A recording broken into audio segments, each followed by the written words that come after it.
आदरणीय गृह मंत्री जी ने बहुत विस्तार से आज का ये जो प्रस्ताव जो भारतीय जनता पार्टी और ये कांग्रेस नीति जो इंडी गठबंधन विस्तार से सब विषयों पर चर्चा की है, मैं समझता हूं इसके बाद कहने के लायक बहुत नहीं बचता। फिर भी इस प्रस्ताव का अनुमोदन करते हुए अपनी कुछ बातें रखूंगा। हम जानते हैं कि देश की आजादी को 76 साल से ऊपर समय हो गया, जिसमें 16 साल का शासन भारतीय जनता पार्टी के नेतृत्व के माध्यम से और पूर्व में लगभग 55 साल ये कांग्रेस का जो शासन चला है। बातें एकदम स्पष्ट है कि 55 साल में आजादी के बाद देश की जनता को क्या मिला, देश की जनता को किस प्रकार से सत्ता प्राप्ति का हथियार ये मान करके चला गया।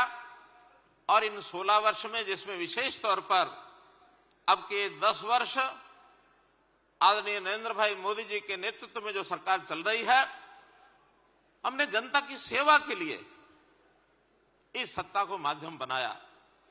भाइयों बहनों, कोई भी जो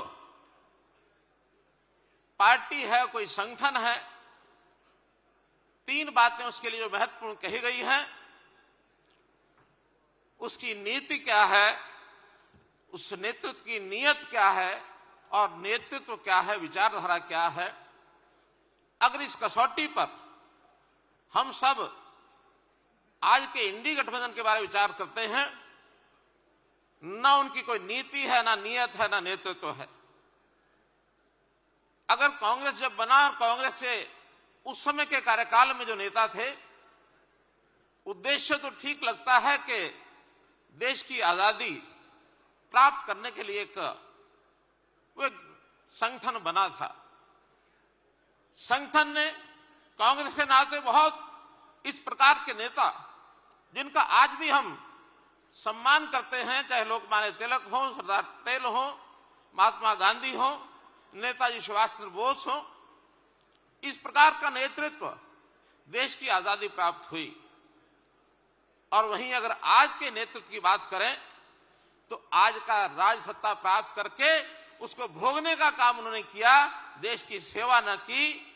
और अगर मैं आज के इस राजकुमार जो देश का अपने आप को इस गठबंधन का बड़ा नेता मानता है, वो ये कहता है कि मैं गांधी जी का सच्चा अनुयायी हूं। सच्चा अनुयायी, गांधी जी ने बहुत बड़े बड़े काम किए, उन कामों का तो कै भी स्पर्श नहीं किया इन्होंने। हां, एक बात से मैं सहमत हूं, गांधी जी ने विचार दिया था उस समय कि कांग्रेस का उद्देश्य आजादी प्राप्त करना था, अब हमको कांग्रेस को समाप्त कर देना चाहिए। और मैं मानता हूं आज ये राजकुमार उस उद्देश्य को पूरा करने में लगे हुए हैं कि कांग्रेस को समाप्त करके ही दम लेंगे। इसलिए गांधी जी का विचार कुछ और बात को लेकर था। उनके मन में था कि देश में लोकतांत्रिक सरकार बने, इसके लिए अन्य लोगों को भी आगे आना चाहिए, कांग्रेस के लोगों को भी आना है तो विभिन्न नामों से आना चाहिए। उनका एक शुद्ध विचार था। लेकिन आज इन्होंने जो कांग्रेस को समाप्त किया है अपने कुकृत्यों के कारण से, और ये कांग्रेस को समाप्त कर रहे हैं।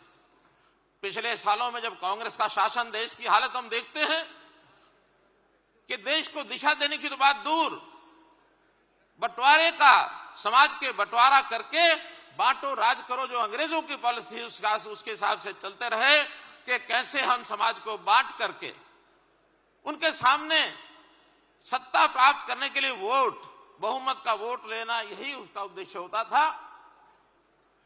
1990 के दशक से पहले कितने दंगे होते थे, उपद्रव होते थे, नक्सलवाद, गलियारा, ये हमको मालूम है देश के बंटवारे की ओर आगे बढ़ रहा था।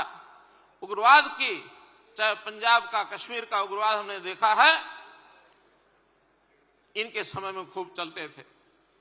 समाचार छपते थे, अलीगढ़ में दंगा हो गया, सहारनपुर में दंगा हो गया, अहमदाबाद में दंगा हो गया, कितने ही देश प्रदेश के कितने ही ऐसे स्थान जहां हर वर्ष कोई ना कोई दंगा सुनते थे। आज का नेतृत्व पूरे समाज को एक करके लेके चलने का, सबका साथ सबका विकास, ये मोदी जी का आह्वान कि हम लोग सबको साथ लेके चलेंगे, पूरा देश का समाज हमारा एक है, ये हमारे उनके काम करने का तरीके में अंतर है। भाइयों बहनों, देश को तोड़ने के लिए विदेशियों के साथ भी लेना, देश की जनता को एक प्रकार से और दंगा कराने के लिए टुकड़े टुकड़े गैंग का प्रोत्साहन करना। करप्शन की बात सब ध्यान में आई, कितने ही प्रकार करप्शन के इनके, लेकिन मैं तो हरियाणा की बात एक करना चाहूंगा कि करप्शन में, जमीनों के घोटालों में किस प्रकार से चिन्हित कर लेते थे कि यहां हमको कुछ करना है, जमीनों के पहले किसानों को भय दिखाना, सस्ते दाम पर खरीद लेना, बाद में बिल्डर्स के साथ सौदे करना और उसके अंदर बेनामी संपत्ति का हिस्सेदारी आज भी परतें खुल रही हैं। मित्रों, भाइयों बहनों, अपराध की बात तो हम देखते ही हैं कि अपराधियों के, विदेशों में बैठे अपराधियों के साथ भी संबंध उजागर होते हैं, हम देखते हैं। और कास्टिज्म की राजनीति, वोट बैंक की राजनीति, इस प्रकार का ये काम करते थे। भाइयों बहनों, विचारधारा जहां तक कहें तो अपने आप को देश से ऊपर मांगना, देश से ऊपर मानना। राष्ट्रीय अध्यक्ष कांग्रेस की पार्टी ने एक बार कहा, बरुआ जी ने, कि India is Indira, Indira is India, जबकि हमारे प्रधानमंत्री हमेशा देश को ऊपर रखते हैं, इंडिया फर्स्ट, ये बात हमेशा कही है। इंडिया फर्स्ट, देश पहले, बाकी सब बाद में। तो इसलिए मित्रों भाइयों, कहने के लिए बहुत कुछ कहा जा सकता है, लेकिन मैं तो इतना ही कहूंगा कि ये गठबंधन ये बना है उसी सत्ता को लालच लेकर के, एक ऐसा रथ जिसका कोई सारथी नहीं है, और जब सारथी न हो तो रथ भटक के कहां जाएगा, ये हमको सबको मालूम है। मैं आज इस अवसर पर अधिक न कहते हुए इतनी ही बात कि इस प्रस्ताव को हम जन जन तक पहुंचाएं और इस भावना से हम आखिरी व्यक्ति तक अपनी बात को पहुंचाएंगे, तो निश्चित रूप से ये जो युद्ध समर जिस प्रकार से इलेक्शन का आगे बढ़ रहा है, दैव और आसुरी शक्तियों के बीच में चुनाव, इस चुनाव में जितना आज का टारगेट यानी भारतीय जनता पार्टी 370 और एनडीए 400 पार, इस लक्ष्य को प्राप्त करने के लिए आगे बढ़े। मैं इस अवसर पर पुनः अनुमोदन करता हूं इस प्रस्ताव का। बहुत बहुत धन्यवाद।